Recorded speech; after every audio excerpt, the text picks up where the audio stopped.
Hello, good afternoon, good evening, wherever you're listening to. This is episode number 5, I think now, of Sport Talk at Townsend. And unfortunately, we haven't got George with us today. He's away on a school residential, so he's probably having the time of his life at an outdoors pursuit centre with the rest of his year group. But we have got someone really special here today, and we always mention him. He gets a mention every single week on the podcast, but he's actually here in person today. So welcome to Mr. Timpson. Good afternoon, and it's Man United, Mr. Timpson's Man United. Mr. Timpson's Man United, that's right, Mr. Timpson's Man United. So we're just going to have a chat today about lots of different things. We'll probably talk about Manchester United and how important it is for Mr. Timpson and his sort of like football interests. For those of you who don't know, Mr. Timpson is head of maths, and which is why we mention him so often, because I walk past him most mornings, and so does George as well. So George is quite gutted to miss this one today, but I'm sure we'll record another one. Well, I'm not gutted because Man United are not favouring as high as Liverpool at the moment. So, so we'll still do George's like St Albans City roundup, because I've done some research about how they got on this week. International week this week as well, so there was no games in the Premier League and the Championship, and some League One games got called off as well. And I'm sure, Mr. Timpson, you were quite happy there was no games this weekend. Yeah, it's a good weekend for Man United this weekend. No drop points, but we're just edging ever closer to the big one for us this weekend, which is Liverpool away, which is hiding behind a cushion sort of job, I think. So, can you tell us how? Because obviously we're about 300 miles or so away from Manchester. How did you get into supporting Manchester United? So my dad came from Ireland with his family and his two brothers and his sister, and Irish sort of heritage is that you sort of adopt like a British team, and he got fascinated by Manchester United from the 1958 Munich air crash, and ever since then he followed Manchester United, and he would go to games back in the 70s when he was old enough like to go on his own, where back then it was the case of paying the steward a bit of money to get into the grounds, and there was no seating back then. And then eventually he would take me in, my first game was 1991-1992 season, when he took me to Man United Southampton, and I always remember the sort of journey back, and he took me to Little Chef, which is very, very, all this is gone by now. So, and ever since then, I would go up, we was members, and we'd go up to games about 3 times a season until we got a season ticket offered to us when the Glazers took over. So a lot of Manchester United fans back then obviously gave up their season tickets because of the takeover. So we were offered a season ticket. So now I've had a season ticket since 2005. Cool. And obviously you mentioned the Little Chef there, little laugh there. Our students will never know or never get to experience a Little Chef meal for about £70, where you got like 2 sausages and things like that. It was quite an expensive service station, wouldn't you agree? It was indeed. It was. So obviously you mentioned things that sort of resonate with me as well. I remember when you said about the stewards, and I remember my dad when he used to take me to Spurs, and he would give the steward a little bit of cash, and I'd sneak underneath the turnstile while he pushed through. So things like that, unfortunately, probably for the majority of our listeners, if you are students, that's not the case anymore, is it? And no, and it's gone to like the other extreme as well, because obviously you yourself's got a season ticket for Tottenham. It's like they very much now want to know who's coming in the grounds. I mean, my season ticket is no longer like a card where you scan in. It's now all sort of digital sort of age. It's QR codes. You have to know who is going in the grounds. And, you know, some people see the negatives of that, so you can't give your friends like a favour or something like that. But it's obviously positive. They need to know who's in the ground if anyone causes any trouble. Yeah, absolutely. I think, yeah. And it's going the same way with lots of different clubs as well now. So, obviously, we have a little bit of history where Man United very kindly let us win our first trophy in 17 years, and I'm sure you knew that mention was going to be on its way. I did indeed, yeah.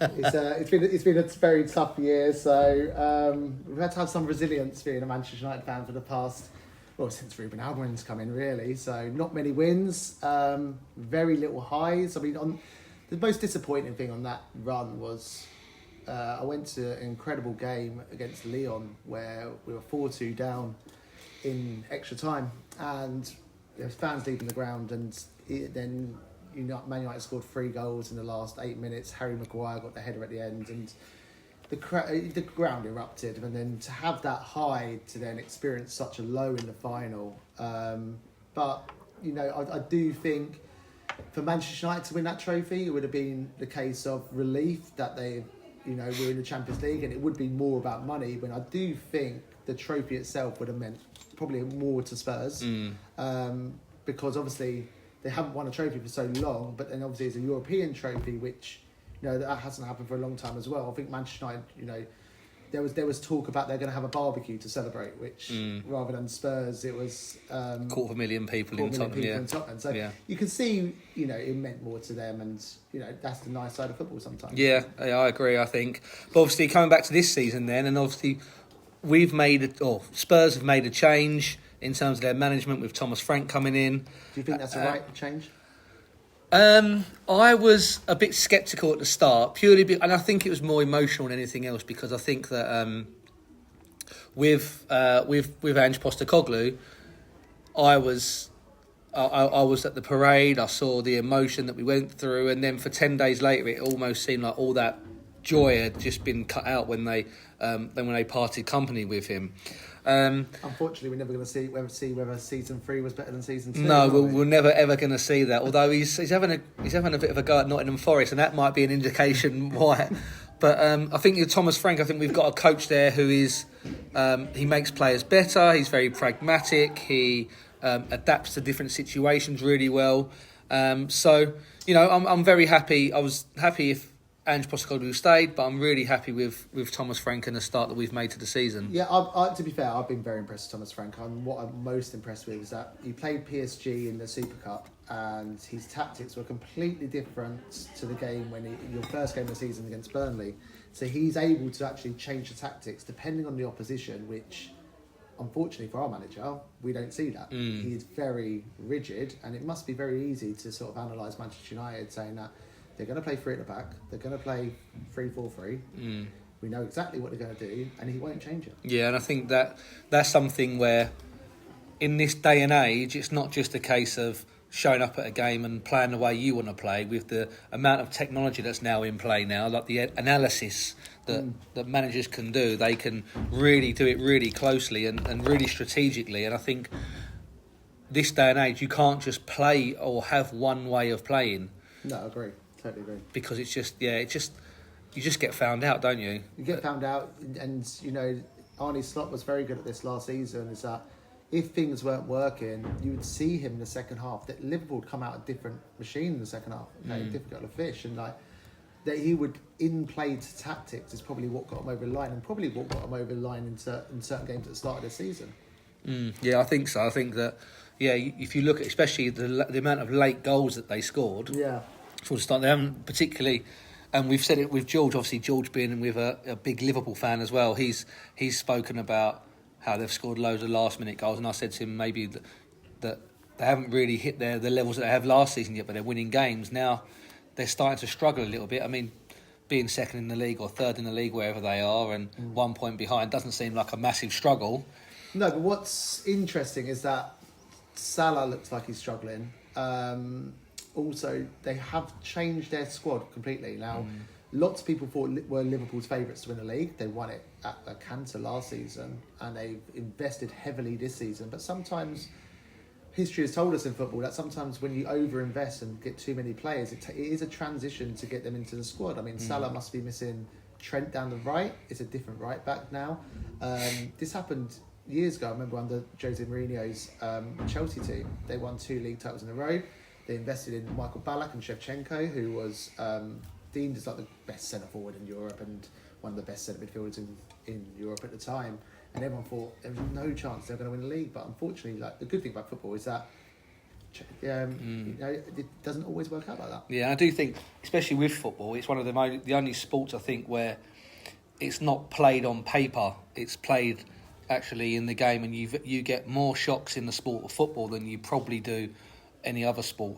I would say. Yeah, I probably agree. Yeah, and the good thing about sport is that certainly with the English Premier League is that no team really dominates for over and over again, like Real Madrid and like Barcelona, because money is distributed more fairly, and teams are able to invest like quite clever. Like you look at teams like Brighton or Bournemouth and Crystal Palace, they invest well. They've done their homework on the players that they're getting in. Even the manager of Crystal Palace did an amazing job. And that's the beauty of the Premier League. Anyone can beat anyone on their day. Going back to the squad thing, then this ties us nicely into our next section. Obviously, England had a game this week. Well, they've played already once on, when was it, Thursday or Thursday night, wasn't it? They played Wales in a friendly. Won 3-0. Quite convincing, I thought. First 20 minutes certainly was, and then it was foot off the gas, job done. Wales obviously had a massive game last night. I'm not too sure why they put that friendly in when they had Belgium and if they won that, they'd be in control to qualify for the World Cup. So obviously they had one eye on that. But I don't know. I'm not too sure about this England team at the moment. They don't concede a lot of goals since Thomas Tuchel's come in. Have they lost the game? I think they lost the friendly, didn't they? I'm not sure. I can't remember off the top of my head. Not in qualifying. They haven't let a goal in qualifying. They've won every game. But this happened under Capello when we had Fabio Capello in 2010. Is they went through their group on every single game. Then obviously in that World Cup, it was a bit of a disaster. So I'm a bit sceptical on how England will fare in the next World Cup. What do you think? Yeah, and we said about the squad thing, and leaving out the big players like Bellingham, Foden, Grealish, Adam Walton didn't make that squad. Madueke, who made the last squad, was injured this time. He didn't get in. And there always seems to be some player that comes from nowhere, and could that be Elliot Anderson, who's just sort of exploded on the scene? He has done well since even earlier. But only time will tell, really. It's there's only 2 more camps left, isn't there, before the World Cup? So there's one in next month in November, and then there's the next one in March. Do these really big names, do they get back in this squad? I mean, in the past, they would have been there by names. Like, their names would have got them into the squad. I mean, it's going back years ago now, but Sven-Goran Eriksson was renowned for just picking players based on what club they played for, rather than actually how well they're playing. But I think it's refreshing having people like Adam Wharton, Elliot Anderson. They're proving it week in, week out for their clubs. Okay, they may not be the biggest clubs in Crystal Palace and Nottingham Forest, but they've stepped up, played for England, and they've proved why they should be there. Yeah, absolutely. So only time will tell. Like before, we're recording on a Tuesday today, so we're playing tonight against Latvia in Riga, and I think, if I'm not mistaken, if we win tonight, that's our qualification assured, isn't it? Yeah, so I also see a stat when you said about the qualification. I don't think we've lost in a qualifying game for something like 16 years or something like that. If I've got it right, hopefully I've got it right. Because last week, if you were listening closely last week, I kept referring to the Azerbaijan Grand Prix. And so I have to do a bit more fact check, because actually it wasn't the Azerbaijan Grand Prix, it was the Singapore Grand Prix. So I'm going to make a public apology about that just now. So obviously when George is here, we do our St Albans roundup. And as you know, if you listened last week, that St Albans were in the fourth qualifying round of the FA Cup, and it's one of George's big things. He wants to see St Albans in the first round proper. They were playing against Banbury on Saturday and came away with a 1-1 draw. Now, I said George is away on a residential, so I haven't actually spoke to him about whether he went or not, because it'd be quite interesting to hear, because one of my good friends was actually refereeing that game. So it'd be good to hear how George has critiqued his performance. But they drew 1-1. So they were in the hat last night for the FA Cup first round draw.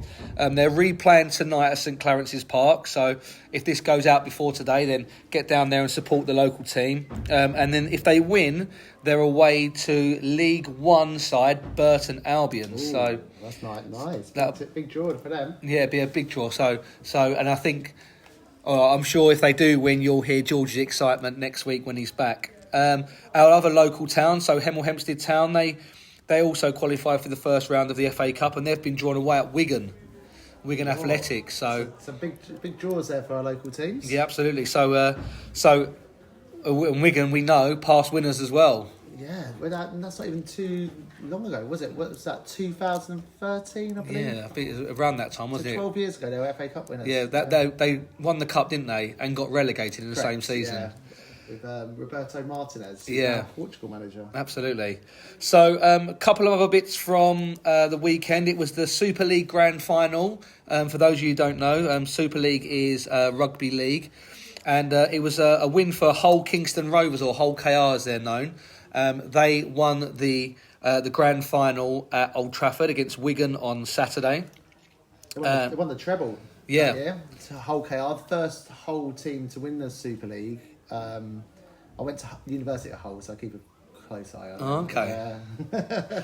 Yeah, so they won the Challenge Cup at Wembley back in, I think that was July or August. Yeah. They won the League Leaders Shield. So those of you who don't know, so in Super League they play each other on a league basis, and then I think it's the top 6 that go through into the playoff round to see the overall winner. So they won the League Leaders Shield, which meant they finished top of the league, and then they went through and won the grand final as well. So really, really, unbelievable achievement, really. Yeah, very good.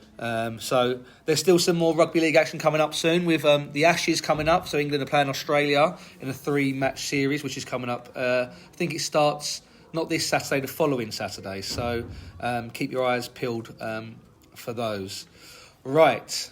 I think you've set me a challenge, haven't you? Or you've set us a challenge. Yeah. I've come into this podcast today and I thought about myself a little section. And I was going to think about this moving forward. And I thought, could you come up with the best five-a-side team beginning with a certain letter, like as a surname? So what's the best five-a-side football team beginning with surnames of A, B, C, and who would be the best five-a-side team? But I didn't do that today. So my challenge today for Mr. Hawkins was to name a Premier League 11 where you can only pick one player from each club. So 11 aside. 11 aside, and you can pick whichever formation you like. Obviously, you must have a goalkeeper and stuff like that. But obviously, if you pick Alisson as your goalkeeper, you can't pick any other Liverpool players, okay? Have you picked yours? I picked mine. So I'm a bit undecided on a couple. Okay, so you want to talk through yours? I'll talk through mine while you have a think about who you would have, okay? So, obviously, the way I started this, I thought to myself, the best clubs in the country at the moment are your Arsenals, your Liverpools, Man Cities. And you've got to think, what is their most critical position? So that's where I started with this team, and then I tried to fill in around it, okay? So in goal, I'm still a bit undecided on this yet. And I'll explain. If I pick the first goalkeeper, then this makes my decision for an outfield player a little bit easier. But I'm a bit undecided between Emi Martinez for Aston Villa, and who's obviously won the Lev Yashin Award, and Jordan Pickford. I mean, Jordan Pickford, England goalkeeper, mainstay England goalkeeper for many years now, is due to win his 80th cap tonight. I don't think he's ever put a foot wrong for England.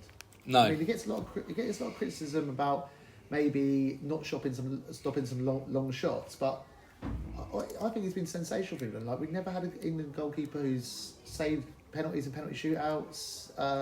It's good with his feet. I don't know what you think of Pickford. The first name I've just written down was Jordan Pickford. Yeah.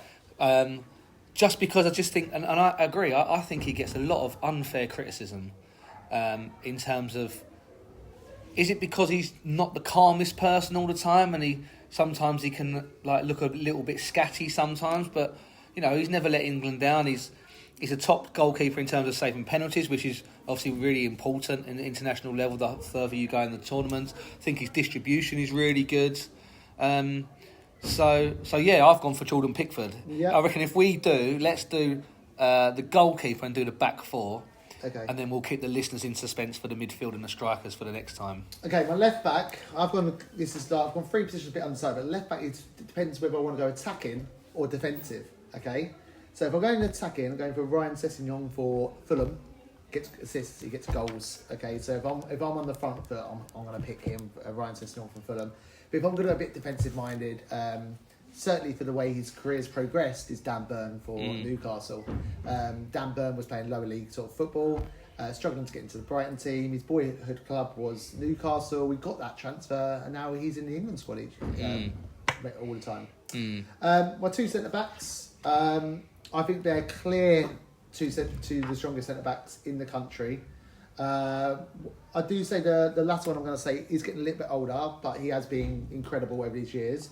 So Saliba's my first one for Arsenal. Arsenal don't concede many goals at all, and there's a reason for that. So him and he's formed an excellent partnership with Gabriel at the back. So it's a bit unsure, but you can pick either one for me. And the second one was Virgil van Dijk.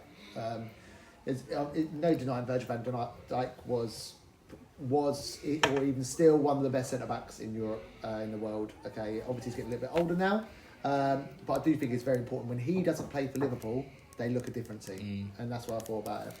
And then lastly, for right back, I picked one of your boys, Pedro Porro. Okay.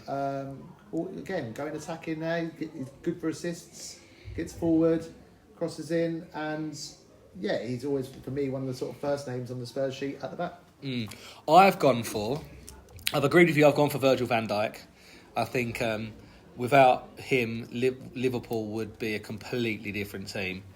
But I've gone for someone next to him who used to play for Spurs. Actually, 3 of my back 4 have either been involved in Spurs or played for Spurs, so no bias here whatsoever. But I've gone for Joe Rodon from Leeds at the back.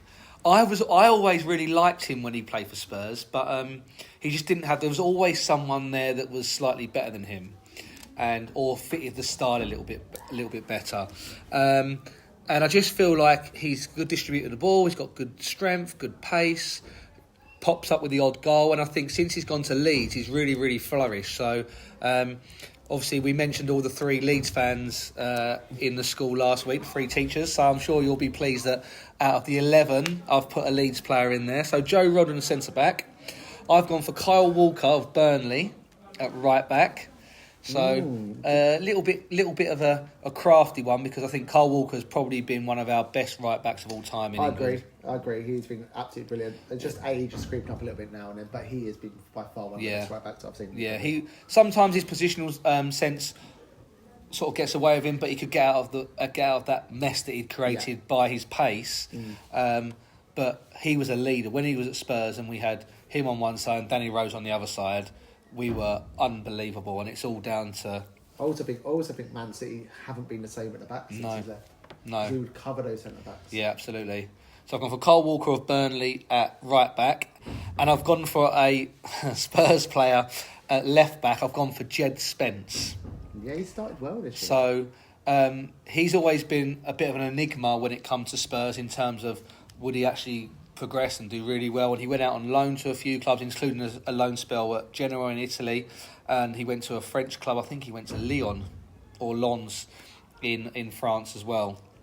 But he's come back now. He's come back and he's settled in. He's probably one of the main people on the team sheet now. So I've gone for Jed Spence. So my back 4 would be Kyle Walker at right back, Van Dijk and Joe Rodon at centre back, and Jed Spence at left back. Good. So. You formed a good argument there. Yeah. So that sort of brings us to the end of our podcast this week. We'll be back with our midfield and our strikers in a few weeks, and I'm sure George will be back, and he'll want to have an input into his one as well. We've got some big games coming up at the weekend, including obviously probably the biggest one is Liverpool versus Manchester United. Yeah, it's a hard one, isn't it? I mean, Liverpool by far will be favourites. Manchester United haven't won there since 2016, and I went to that game, and just to show you how long 2016 was.